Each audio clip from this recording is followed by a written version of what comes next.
welcome to the Intuitive Insights podcast series. I'm Nina Lockwood, founder and director of Intuitive Interim and Executive Search. Throughout this series, I will be sharing engaging conversations with talented leaders from across the UK transport sector.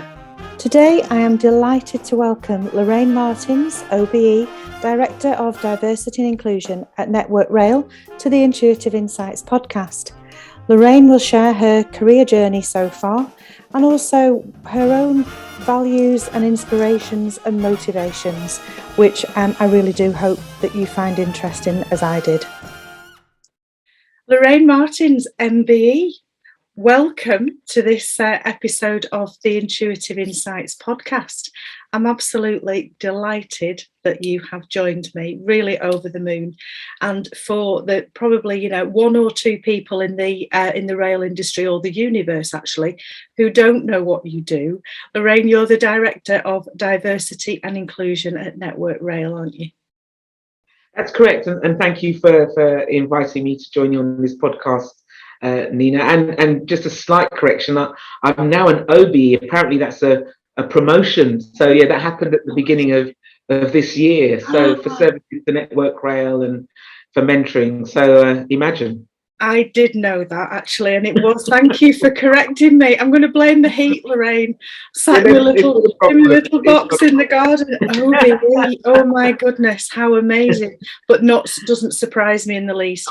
As you know from previous conversations, without wishing to sound too sycophantic about it, I have never heard you speak or been in your company without being completely and totally inspired. So I'm really looking forward to this conversation and being able to share it with our audience as well, who I know are going to love it. So we're going to start in time-honoured way. One of the things that I'm really interested in, and probably why I do the job that I do, I'm interested in people's stories. I like to know where they've come from, why they do the job they do in the industry they do it in, and kind of how they got there. And this is one of the things which our audience tell us they love, because they get to see people in really senior positions in our industry. And we know you for what you do now, but not everybody knows where that comes from. So I wonder if I can start off by asking you to share your journey so far. Where did it begin and how did you get where you are today? Oh, brilliant. And that's a really great question. And how do you concertina such a varied kind of career? So Nina, I guess my career spans the voluntary sector, the private sector and the public sector. I've worked in adult literacy, training adults to become more functionally literate. And that was a really important experience in terms of helping me to train people and understand how adults learn, and also to try and make quite complex theories and ideas straightforward so that people can understand them. And I think that's been one of the kind of values that I've tried to take forward with me. If I can make the cab driver or somebody else understand what I'm doing, then I've kind of hit the nail on the head. So adult literacy was kind of where it started, and I did that as a voluntary work before I became a kind of project coordinator, whilst my very first job was in the health service in a hospital as a clerk to a chest clinic, a very esteemed consultant of chest, all things to do with the chest and thoracic behaviour. And I guess that helped me to hone some of my organisational skills, my curiosity. So I kind of changed the system that we were using really quickly and caused a little bit of angst I remember the PA at the time, because I was kind of stepping on her territory, which was all to the good. And then after the adult literacy work, I did what I call my kind of sexiest work, which was campaigning for racial justice. So campaigning for racial justice and against police harassment in the East End of London for, again, a small voluntary organisation. And I think it was sexy work because we had no boundaries. It was, 24 hours. I was a caseworker. People would phone up and say they were experiencing racial harassment or harassment from the police, and we would marshal our support. There would be some campaigns, and I remember Newham, the local borough that we were working in the East End of London, was the first borough to evict people who were responsible for racist harassment. So, again, I guess campaigning for social justice, really kind of helping people to get their just desserts was a really important facet, I guess, of my values and thinking. I've worked in mental health, so I managed a mental health provision, which was a second stage hospital for people who are highly vulnerable and needing really lots of medication and help in that regard, as well as a daycare provision and a women's project. That was an important facet of my work. Again, it was within the voluntary sector and working with social services and health services.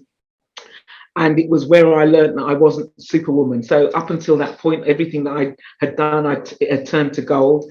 And this was an environment in which it was highly dysfunctional. So, you know, our employees weren't delivering the service that they needed. The clients, our service users were highly vulnerable, and we just could not turn it around. So I share that because I'm deeply rooted in the voluntary sector, and I've also developed services in Newham around daycare provision, reminiscence classes in the independent sector.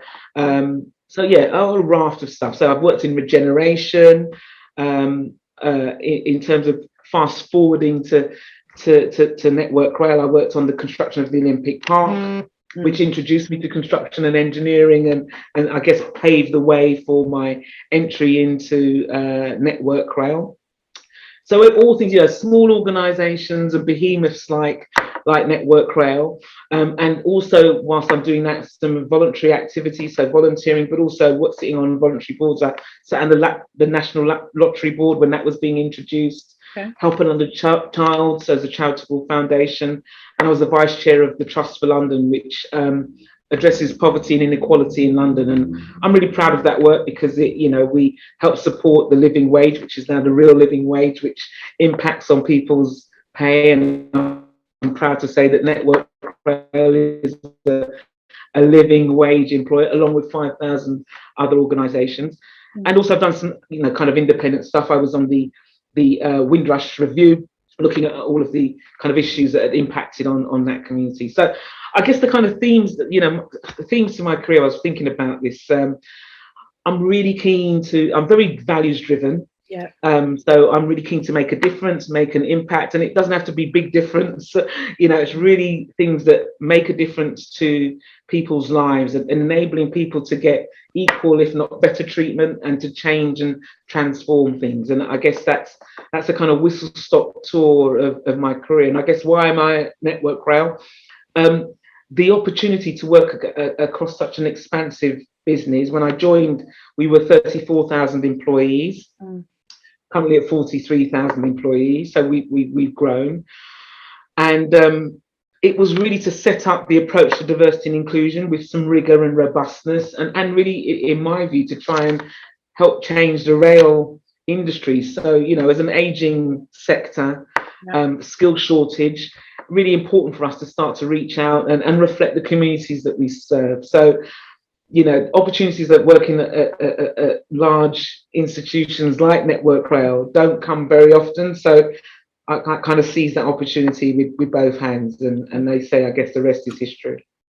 So a couple of thoughts from me on that, Loraine. First of all, having listened to that, and that, as you say, that whistle-stop tour of where you started and where you are so far, because I'm sure there's a lot more to come yet. I'm going to challenge what you've said in terms of you've learned that you weren't superwoman, because actually I'm not quite sure how one person does all of that stuff and makes the impact that they do. So I think I might need to challenge that. I think, as you've said, it's so obvious that that you're values driven, that what you do is about making a difference. And there's so many people. I think for me, when I came into the rail industry 9 years ago now, this is the thing that really stands out for me, that I had no idea that there was this huge body of people working in an industry who, so many of them, when I would say, so why do you work in the rail industry? What attracted you? Well, I want to make a difference. And there's very much this kind of understanding that it's about so much more than putting somebody on a train and getting them from A to B. It's that whole kind of what difference it makes. What I'm really fascinated by is, was there a plan? Do you know when you set out? Because it's, you know, you kind of have gone, it's gone a bit zigzaggy, but was there a plan? Was there a career strategy at the outset, Loraine? I would absolutely say definitively no. I was the first in my family to go to university. I did comparative American studies, which is an interdisciplinary degree around the history of the Americas, and I did that because I wanted to understand Black history ostensibly, and the things we looked at were the history, economics, literature of the Americas, North America, South America, and the diaspora, all of the different peoples that kind of populate the Americas. Yeah, I think, notions of I've got a whole creative bent to me, which I haven't fully explored or exploited, but I had notions of kind of being a writer or doing a radio production or, something artsy, but I kind of never went in that track. I kind of ended up in doing, sort of, I guess, using my creativity around policy, around developing strategies. And I guess the things that have motivated me, Nina, opportunities to make a difference. So not a plan per se, needing to make sure I get paid, feel some fulfillment from the work, making sure I'm not exploiting anybody. Those kind of things have been the bedrock. But if you ask me, if you ask the 18-year-old Loraine or the 30-year-old Loraine, what's your plan? I really wouldn't have one. It's just been, to do my best in environments where I think I can thrive and contribute. Yes. That's the plan. And I think what's, again, from my outside perspective, what's happened as you've gone through that is that your own personal brand, if I can call it that, and the visibility of you and who you are and what's important to you, is really out there. So I just think when we listen to the work that you've done and are still doing and the different things that you've been involved with, as you said, like the Windrush Review, for example, I would imagine that there are people who are listening or watching to this conversation who are thinking, how do you get involved in that then? How do you make sure that people know that you're available, interested, could add value? And I think a lot of that around visibility is really key. What would your advice be there for people who want to be more visible and add more value? That's a really fantastic question, because I don't think I'm necessarily that adept at putting stuff out there, and I don't necessarily think that it's about me and Loraine, but more that the causes and the things that I'm interested in. And I guess being in the right place at the right time, but also, not being afraid to put my hand up to participate or to do something. So, I'm highly competitive as an individual. Not that I'm competing against people, but I really do want to win and do my best. Yeah. I want to be the best. And again, not at the expense of others, but, the kind of internal drivers around really high standards of performance. Really committed to good behaviors, and I like people. I like to work with different organizations. I'm very curious, and I'm very open. So I think that has enabled me to kind of work with a raft of different people. And I guess the things that I've done reflect the breadth of interests that I have. Yeah. And I've been sufficiently fortunate enough to be in positions to be able to kind of spin different plates at different times, and I think for me, the advice for people is, I guess, I talked about being in the voluntary sector. That is a real opportunity to hone your skills, hone your knowledge and, thinking. And so that for me has been a really great bedrock upon which to kind of rehearse some of the things that I want to achieve through the course of my work. Yeah. So for me, I'm open and curious and interested. Yes. And hopefully that's what helps people, kind of work with me. Yeah. Yeah. I can also be quite challenging. Right. Okay. Which is good. Which is good. Because, and I think because the thing, I want change, so I can't. I don't really want to be co-opted. I want to be able to be able to challenge and say what needs to be said and chivvy things along, and kind of box and cox as needs be. But I guess it's it's being prepared to have a go. Yes, love that. Thank you. Thank you for that. When you reflect back again over career to date, are there some kind of key points or pivotal moments, if you like, that you can look at and say, okay, that's that, when that happened, that sent me in this direction, or this has helped me in terms of getting to where I am now? So almost kind of, I don't know if you remember that film from many years ago now, Gwyneth Paltrow, I think it was, Sliding Doors. And it's kind of, you know, what happens if you make that decision or that decision. Yeah. Have you had any sliding doors moments, Loraine?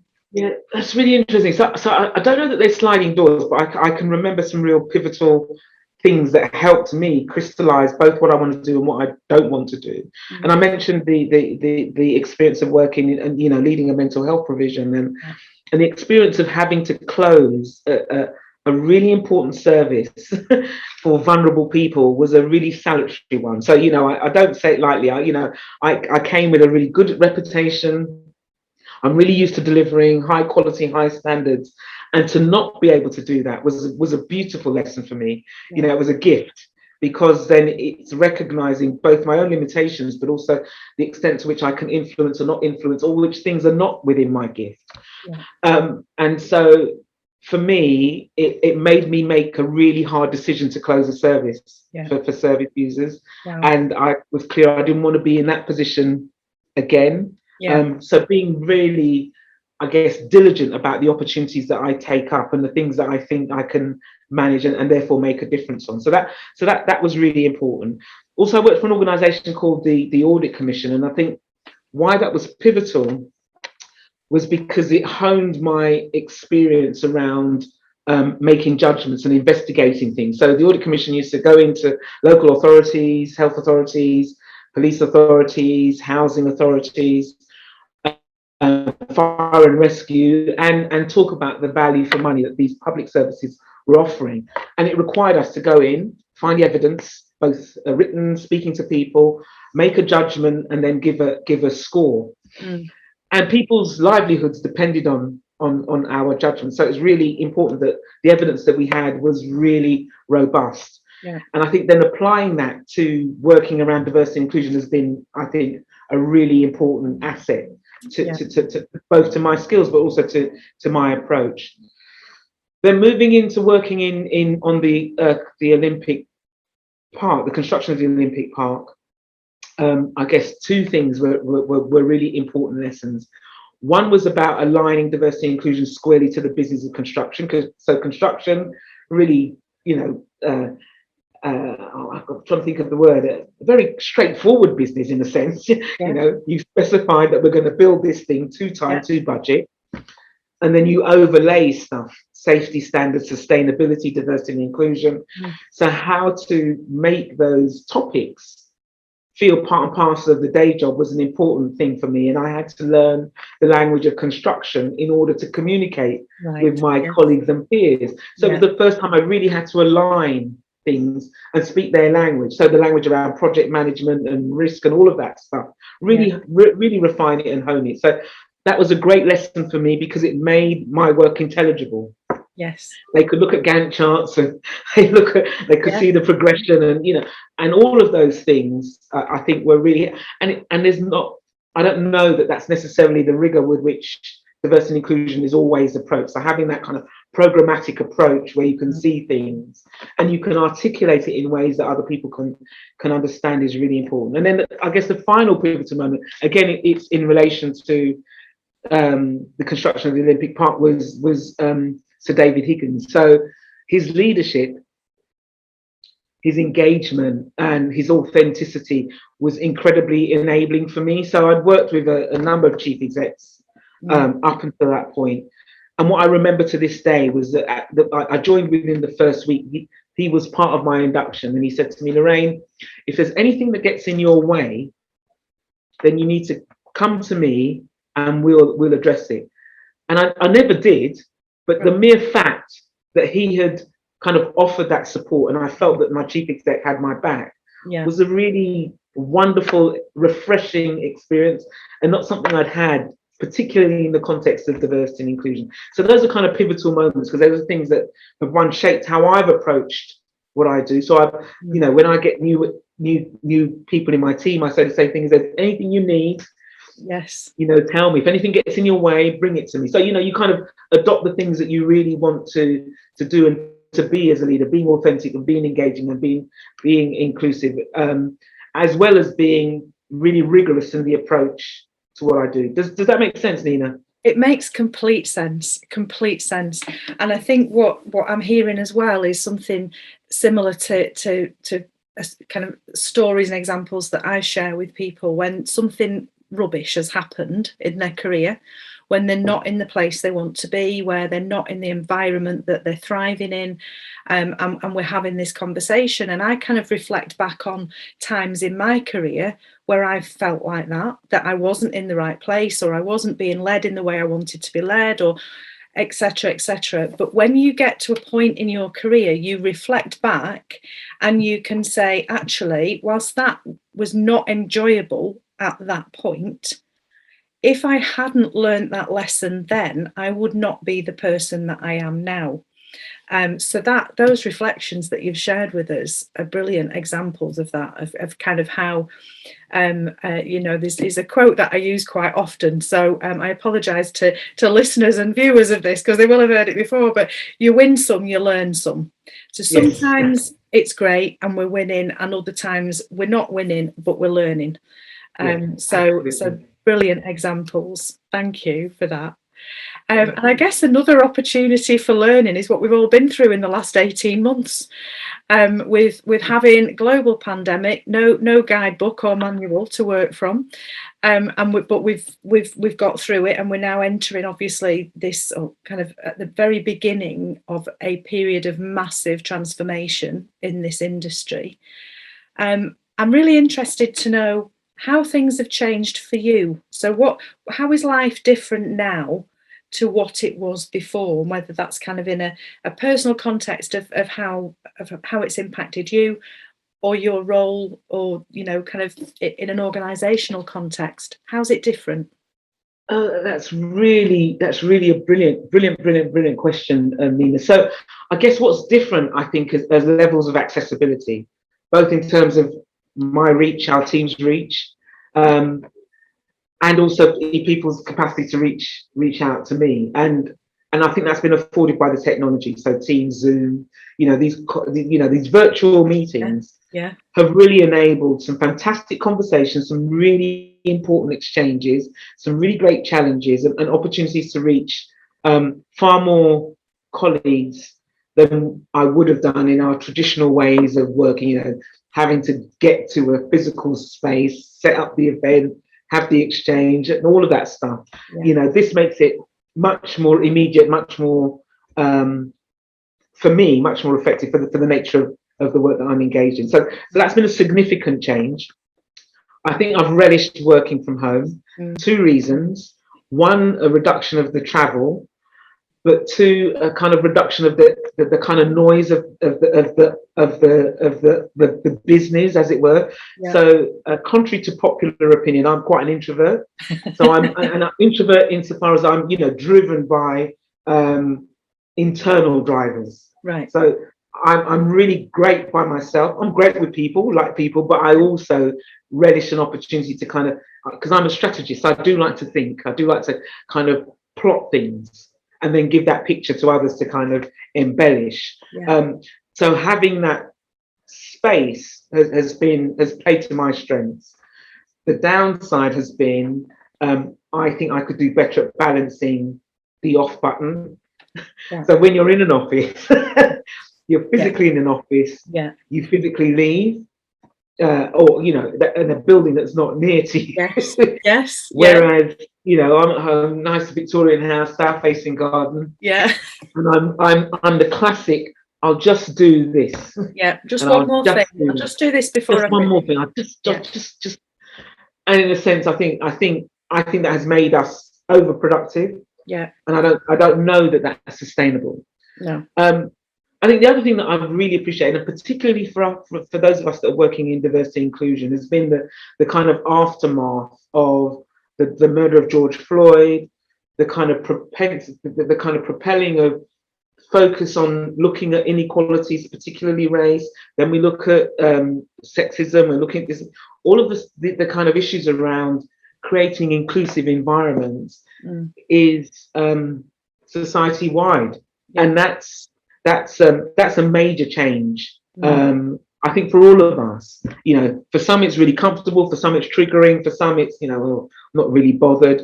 But the fact that it is the vernacular, in a sense, it's part and parcel of what we're doing, I think has been a really, really, really significant change. So I guess those are kind of off the top of my head the kind of three things I would think. Brilliant. I definitely the off button thing is definitely been a theme of the conversations that I've been having with people over the last year and a half. At the beginning, kind of as we went into this in April, May time, so many of the conversations I was having we were talking about we'd been out for a walk at lunchtime, or you could have an extra hour in bed because your commute wasn't there. You spent more time with your family. You did a yoga class online or whatever. There's all these things, and then there was a noticeable shift as we got to July, August time, where people were that conversation had gone. We were then into, well, I'm working 14 hours a day, and everybody's on all the time. And I think, we kind of went from one extreme to the other, and then have started for that to kind of swing back whilst we understand what the future of work looks like. And there's a lot more trust around because we have been productive. We can work from home and still get the job done. But we have a responsibility to ourselves to say, because I do exactly what you do, Loraine. I'm sat out in my little office in the back garden in my shed, and it'll be 7 o'clock, and I'll think, oh, right, I need to go and make dinner, but I'll just do this, and then my husband will be knocking on the door saying, it's 8:15. Yes. So we need to remain aware.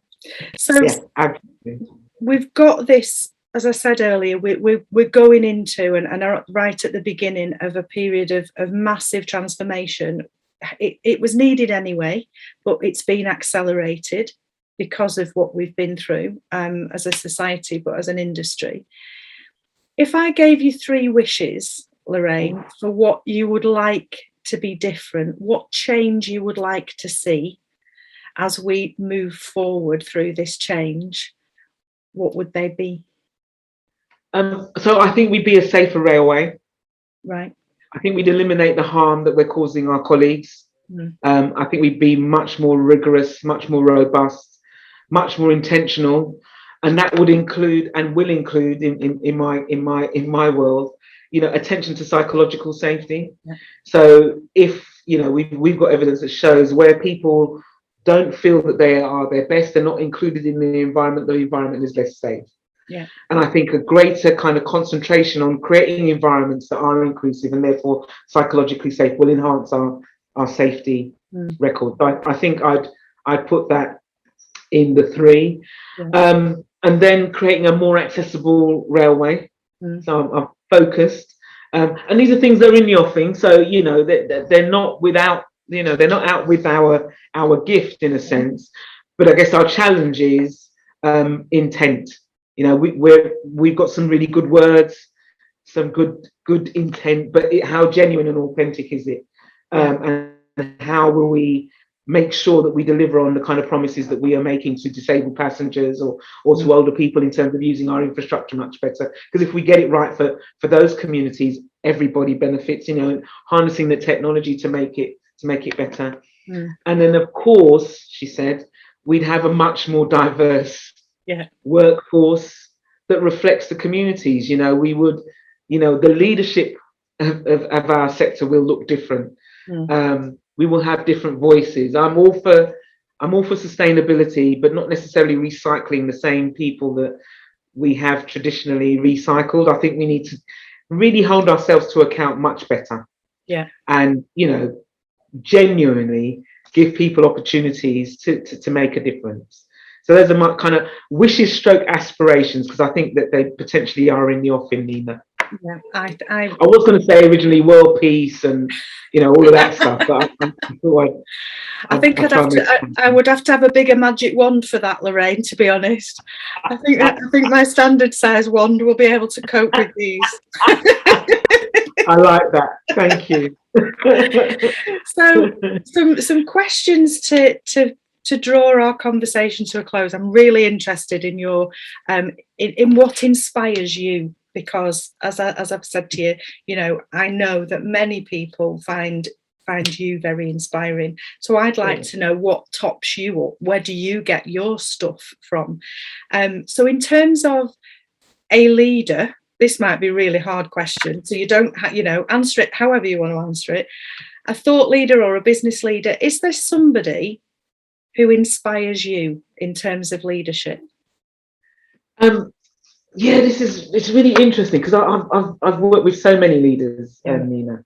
But currently, I recently became a non-executive director of a brand leading furniture group, and the chief. I'm going to keep them anonymous, but people can Google and find out stuff if they want to. Yeah. But the chief exec of this retail group is phenomenal, and I think he's phenomenal because his energy, his clarity of vision, his generosity of spirit, his authenticity, are absolutely palpable. You feel it from the moment you kind of have the interaction, and to have that in a chief exec that's trying to then create better diversity and inclusion in their environment, is really, really, for me, really, really, really, really, really, really inspiring. Yeah. So I might post this for him to listen to it at the stage, and it will give him a nice surprise. But I'll keep his name out of that. But yeah, in terms of a business leader, this has been very, very refreshing for me. Yeah, fantastic. Do you know what I find really interesting there is that I believe quite strongly that if I'd had a conversation with a director of a massive organization like Network Rail 5 years ago, definitely 10 years ago, and asked the same question, they might have given me an example of a leader, a CEO of an organization who was great at strategy, who had been educated, probably got an MBA, had done this job, and this job. And there would be a lot of hard facts in there. What you've said to me is around energy, clarity of vision, generosity of spirit, authenticity. These are all the behavioural things, aren't they? And I've noticed this in the job that I do. I've noticed a real swing, and kind of what still is being referred to as stakeholder engagement and management. I talk about it's people. It's all about people. It's about relationships. It's about communication, but it's very behaviourally led rather than task focused, which is what we've been in the past. So that really interests me. The words you've used to describe that person really interests me. And I think it's because our sector, the rail sector, is traditionally quite hard. Yeah. And hard as in the physical environment, then I think sets the kind of context for the types of, and the safety critical nature of our work, sets the kind of context for some of the historic behaviours that we have. But my work, if you want to shift the culture, you want to be inclusive, you want to have more diversity, you want people to feel that they belong and that they're fully engaged and they can deliver high performance, is all about the behaviours. And those things I think are really important aspects to be recruiting to. Yeah, absolutely. So we talked about a leader who inspires. Is there a business out there somewhere, an organisation that is inspiring you in terms of their this same business? And I guess I'm intrigued my listeners to go and do a little bit of Googling and see if they can find it. And if they find it, they can come and tell me, and I'll go, yes, definitely. So this same business, and it's a retail. I'm new to retail, so I guess I'm being inspired because it's new and I like learning and I'm curious. Yeah. But again, if you think about it, you're a commercial venture, in your retail, you've got to buy, sell, get things, ship things. Yeah. But the way in which they are acquitting themselves, for me, has been very, very refreshing. Great openness, willingness to learn, really great mix of ages, and aware of their challenges, so, not everything is rosy in the garden, but diversity and inclusion isn't about a deficit. It's about actually this adds real value to what we're doing. And so for me, that feels like a very, refreshing environment in which to thrive. And what's nice for me is, being a Ned, you're kind of slightly distanced from the operation. So having that kind of space between, those that are really doing it and offering and lending your expertise to the exec it's really refreshing, really great. I'm very excited by it. I shall watch with interest, because I do know who they are, because I did have a Google of you before, so I know who they are, and I shall watch with interest, because they do what they say on the tin. So it's not Ron Seal for the because that's their advertising slogan, isn't it? It's not Ron Seal. It does what it says. I shall watch with interest, because that's really kind of fascinating in terms of because retail is going to be different. Just read a brilliant book actually by Mary Portas called Rebuild. And it's all about her background is retail, and it's about the kindness economy and the fact that we're going to have to think people and planet before profit. And so I think retail organisations that are getting that and understanding that their customer base is going to have a different, maybe not a kind of, buy cheap, throw away in 2 years, come back and get another one, but will have a different approach to what they're buying and how they're buying it. So I shall watch with interest. And so I've mentioned a book. I'm going to ask you now, is there a book we should all read, Loraine? Yes, and I hope I've got the title right. So I'm really into John Amaechi, who I think is an absolute guru. And if again anyone is listens to it, you spell his surname Amaechi, and his book that he's just published, The Promise of Giants: How You Can Fill the Leadership Void.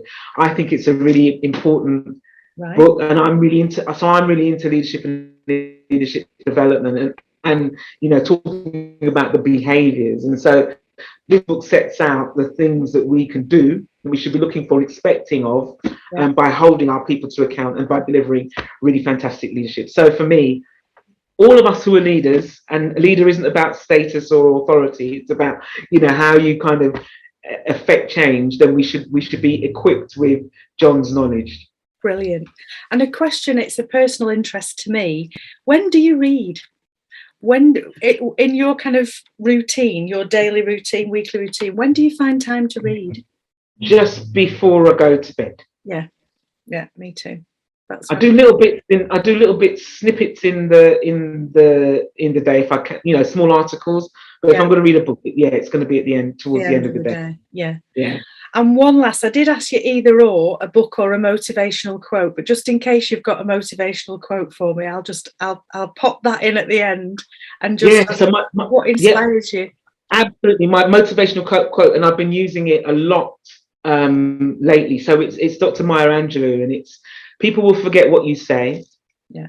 They will forget what you do, but people will always remember how you made them feel. Brilliant. And for me, that's a beautiful way of encapsulating how it is to be inclusive.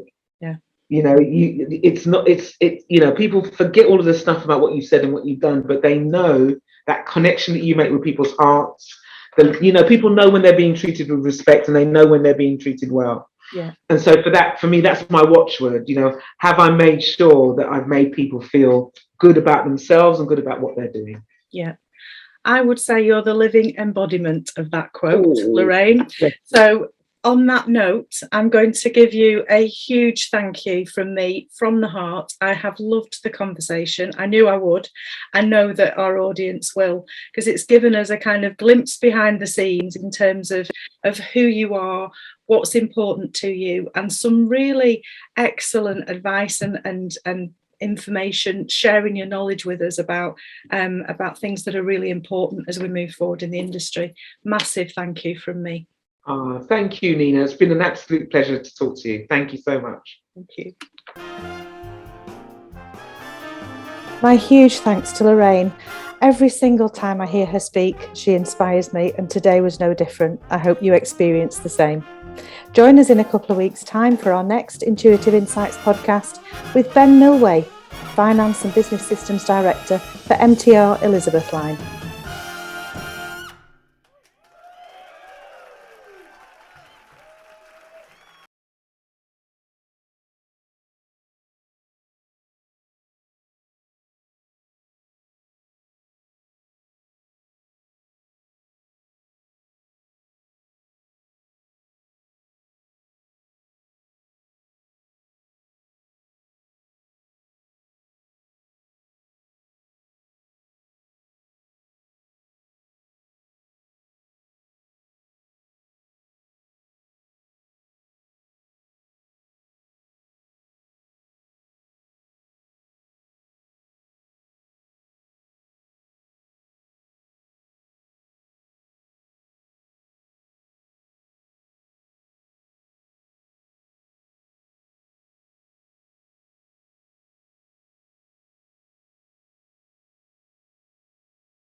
My huge thanks to Alex Hines, Managing Director of Scotland's Railway, for sharing so openly his thoughts in relation to the UK transport sector and also his experiences and career to date. I loved every minute.